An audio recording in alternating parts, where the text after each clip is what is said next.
आज 14 दिसंबर है, दिन रविवार। आइए जानते हैं बिहार की 30 फटाफट बड़ी खबरों को। और इस न्यूज़ को आप किस जगह से देख रहे हैं, हमें कमेंट बॉक्स में ज़रूर बताएं। पटना में सम्राट चौधरी और बीजेपी के कई नेता पवन सिंह के गानों पर झूमते नजर आए। कार्यकर्ता सम्मान समारोह में चौधरी बोले, चारा घोटाले के आरोपी के खिलाफ कार्रवाई होगी, सरकार उनके घरों में स्कूल खोलेगी। नीतीश ने 3 मंत्रियों से कहा, अरे आइए ना। जीप में लेकर परेड की सलामी ली, बेटे को वर्दी में देखकर मां के छलके आंसू। भागलपुर में एक युवक ने अपनी गर्लफ्रेंड को चलती ट्रेन से फेंक दिया, जिससे उसके सिर और कमर में गंभीर चोटें आई हैं। पीड़िता का कहना है कि युवक उसे शादी के लिए दिल्ली ले गया था, लेकिन वहां भी उसके साथ धोखा हुआ। घटना के बाद घायल युवती को इलाज के लिए अस्पताल में भर्ती कराया गया है। मुंगेर में शादी की महज 9 दिन बाद दुल्हन अपने बॉयफ्रेंड के साथ फरार हो गई। आरोप है कि वह घर से नगद रुपए और गहने भी साथ ले गई। सास ने बताया कि बहू को बेटी की तरह रखती थी, जबकि दुल्हन की मां का कहना है कि पड़ोस का युवक उसे बहला फुसला कर ले गया। मुजफ्फरपुर में फाइनेंस कंपनी के एक कर्मचारी से गन पॉइंट पर 17 लाख रुपए की लूट की गई। बदमाशों ने कर्मचारी को ओवरटेक कर उसकी गाड़ी रुकवाई, बंदूक ताने और रुपए से भरा बैग छीनकर फरार हो गए। सिवान में अपराधियों का पीछा कर रही पुलिस टीम के एक जवान को स्कॉर्पियो ने टक्कर मार दी, जिससे उसकी मौके पर ही मौत हो गई। बताया गया कि टक्कर मारने के बाद आरोपी वाहन से जवान को कुचलते हुए फरार हो गए। मोतिहारी में एक युवक की चाकू से गोदकर हत्या कर दी गई। युवक की गर्दन और पीठ पर 7 बार वार किए गए। परिजनों ने बताया कि उसका पड़ोस की एक लड़की के साथ प्रेम संबंध था और हत्या से 1 दिन पहले उसे धमकी भी दी गई थी। नवादा में मॉब लिंचिंग की घटना सामने आई है, जहां एक युवक की पीट कर हत्या कर दी गई। आरोप है कि मारपीट के दौरान उसकी पैंट खोलकर यह देखा गया कि वह मुस्लिम है। पीठ की उंगली तोड़ी गई और सीने पर चढ़कर उसे बेरहमी से पीटा गया।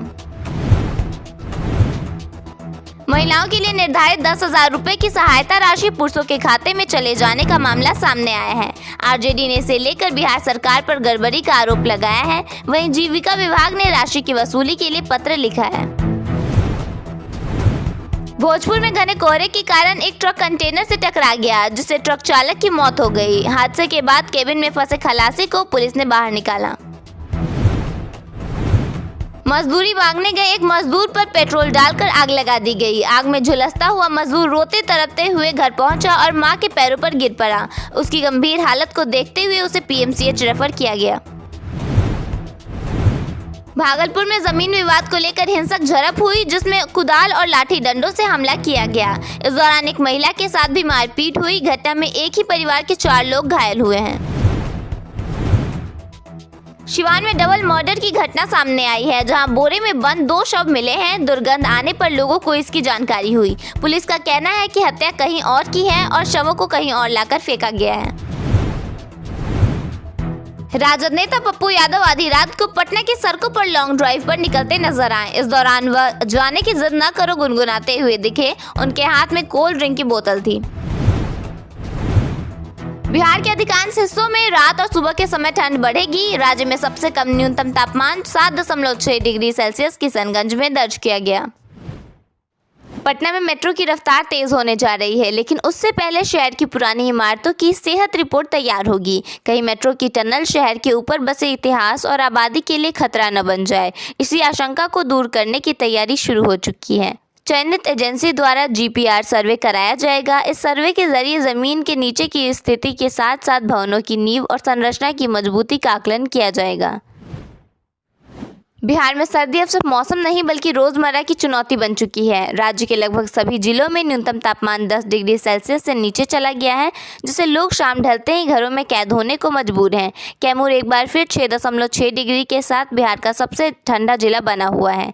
मौसम वैज्ञानिकों का कहना है कि 22 दिसंबर के बाद बिहार को कड़ाके की ठंड का असली सामना करना पड़ सकता है।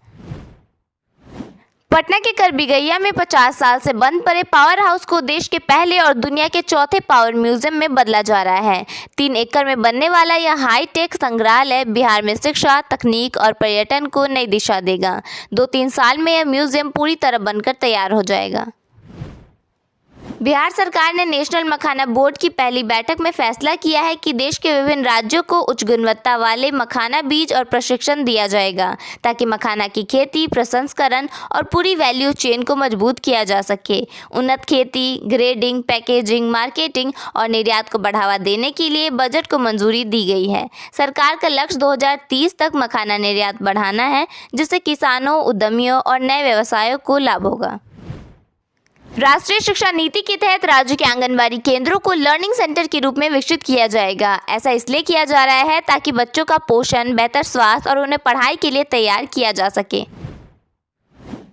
पीएम किसान सम्मान निधि योजना के तहत बिहार और झारखंड के कई किसानों को लाभ नहीं मिल पाया है। इसका कारण यह है कि कई किसानों ने अभी तक अपना ई-केवाईसी नहीं कराया है। इसके अलावा कुछ किसानों के भूमि रिकॉर्ड में भी त्रुटियां हैं, जिसके कारण उन्हें योजना का लाभ नहीं मिल पा रहा है। सरकार किसानों से जल्द अपनी ई-केवाईसी कराने और भूमि रिकॉर्ड को ठीक कराने का आग्रह कर रही है।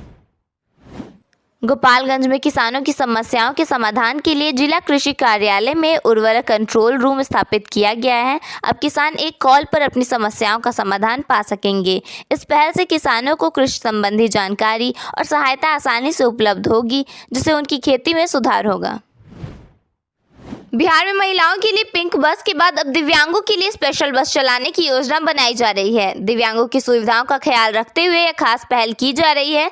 इस बस में कम ऊंचाई वाली सीटें, ऑडियो अलर्ट के अलावा कई अन्य सुविधाएं मिलेंगी।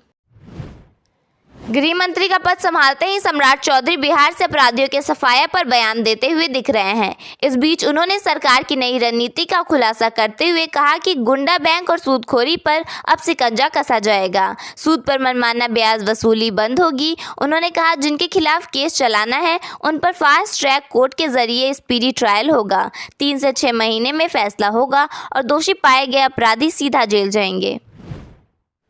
बिहार में आर्थिक अपराध इकाई ने आय से अधिक संपत्ति के मामले में बड़ी कार्रवाई करते हुए सेंट्रल कोऑपरेटिव बैंक के विकास पदाधिकारी भावेश कुमार सिंह के पटना और गोपालगंज स्थित 6 ठिकानों पर एक साथ छापेमारी की, जिसमें लाखों की नकदी और अहम दस्तावेज बरामद किए गए। सबसे चौंकाने वाली बरामदगी बिहटा स्थित भावेश कुमार की राइस मिल से हुई, जहां से 40 लाख रुपए नकद जब्त किए गए। पटना स्थित उनके आवास से भी कैश और कीमती ज्वेलरी मिली है। तलाशी के दौरान टीम ने बेड खोलकर अंदर रखे बैग निकलवाए और उनकी गहन जांच की। इसी दौरान जमीन से जुड़े कागजात और महंगी घड़ियां भी बरामद की गईं।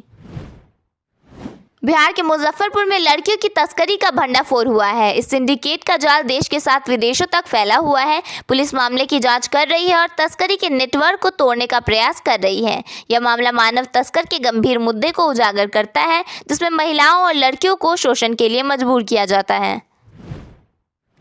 पूर्वोत्तर सीमांचल रेलवे ने यात्रियों की सुविधा के लिए 5 वन वे स्पेशल ट्रेनें चलाने का निर्णय लिया है। ये ट्रेनें अलीपुर द्वार जंक्शन से दिल्ली, डिब्रूगढ़ से कोलकाता, अगरतला से कोलकाता, सिलचर से कोलकाता और न्यू तिनकुसिया से चेन्नई सेंट्रल के बीच चलेंगी। इन ट्रेनों का ठहराव कई महत्वपूर्ण स्टेशनों पर होगा और इनकी समय सारणी IRCTC की वेबसाइट पर उपलब्ध है। मुजफ्फरपुर में ट्रांसफर स्टेशन केवल कागज पर है, जबकि कचरा सड़कों पर फैला हुआ है। नगर निगम की लापरवाही के कारण शहर में गंदगी का अंबार लगा है। सफाई व्यवस्था चरमरा गई है और लोगों को भारी परेशानी का सामना करना पड़ रहा है। प्रशासन की ओर से कोई ठोस कदम नहीं उठाए जाने से स्थिति और भी गंभीर होती जा रही है। बिहार में शराबबंदी कानून को लेकर केंद्रीय मंत्री जीतन राम मांझी ने बड़ा बयान दिया है। उन्होंने कहा है कि अब शराब पीकर जाने वाले या कम मात्रा में शराब ले जाने वालों को पुलिस नहीं पकड़ेगी, लेकिन कानून का सही और निष्पक्ष तरीके से पालन होना जरूरी है। पटना समेत बिहार के 7 शहरों में वायु प्रदूषण बढ़ गया है। राजधानी सहित कई जिलों का AQI 200 से ऊपर पहुंचने के कारण शहर ऑरेंज जोन में दर्ज किए गए हैं, जिससे लोगों को खराब हवा में सांस लेनी पड़ रही है। सेंट्रल पॉल्यूशन कंट्रोल बोर्ड के आंकड़ों के अनुसार पटना, आरा, हाजीपुर, बिहार शरीफ, बक्सर, राजगीर और समस्तीपुर ऑरेंज जोन में दर्ज किए गए हैं।